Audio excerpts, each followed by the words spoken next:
Quand tu veux épouser une femme, comme moi à l'époque, pour cette femme que Dieu m'a donnée, la femme, au début, elle ne voulait pas de moi. J'ai été endurant. J'ai été... Ah non, elle ne voulait pas. Hein. Ouf. Elle ne voulait pas. Moi aussi, j'étais un cas social. J'étais un gars bizarre.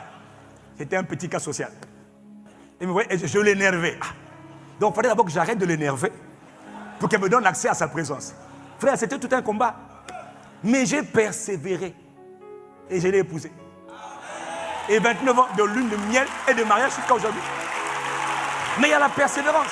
Donc, écoute-moi mon frère. Quand Dieu a promis, il faut que toi maintenant tu engages l'attente. Et là, on va en parler plus tard parce que l'attente c'est un mystère. C'est un grand mystère. Il y a un grand, mais je ne peux pas en parler aujourd'hui. Mais il y a un grand mystère de le fait de s'attendre à Dieu. S'attendre à Dieu. Je peux m'attendre à Dieu pendant 3 jours. Et des fois, on va attendre. Cette semaine, on a attendu Dieu ensemble. Des fois, je peux le faire seul. 1 journée, 2 journées, 3 journées. Je lui montre à quel point j'ai soif de lui. Je veux sa puissance et sa présence. Toi, quand on te dit, prends seulement 24 heures de jeûne et prière. C'est comme si on t'a tapé sur la tête. Oh non, non, moi, mon corps ne peut pas jeûner. Si tu es enceinte, ne jeûne pas. Tu es malade, ne jeûne pas. Mais toi qui m'écoutes, des fois même tu es en bonne santé, bien comme il faut.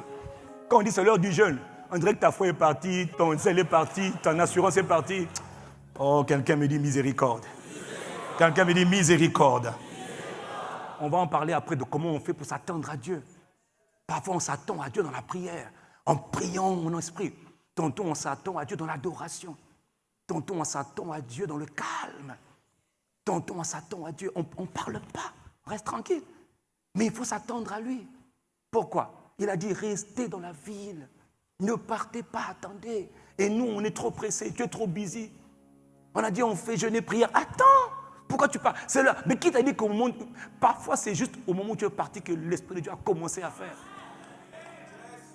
Il faut attendre. Quelqu'un dit Amen. Quelqu'un dit Amen. Et c'est quand on attend là qu'on apprend à développer sa vie de prière. Dis Amen. Quelqu'un dit Amen. Jésus, en allant pendant 40 jours, qu'est-ce qu'il a fait? Il s'est attendu à Dieu. 40 jours, il s'est attendu dans le jeûne. Ne négocie pas la vie de jeûne.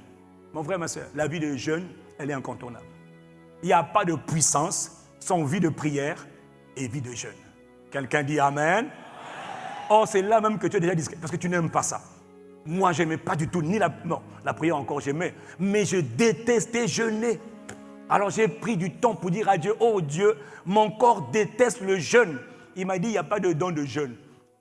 Il n'y a que la capacité que moi je donne lorsque toi tu demandes. C'est moi qui donne la capacité. Mais quand je te donne, il ne faut pas la perdre, il faut la garder. Parce que tout ce que Dieu donne, il faut que tu gardes. Dis Amen. Quelqu'un dit Amen. Et j'ai demandé à Dieu, fais-moi grâce, aide-moi à jeûner. Il m'a dit, discipline-toi.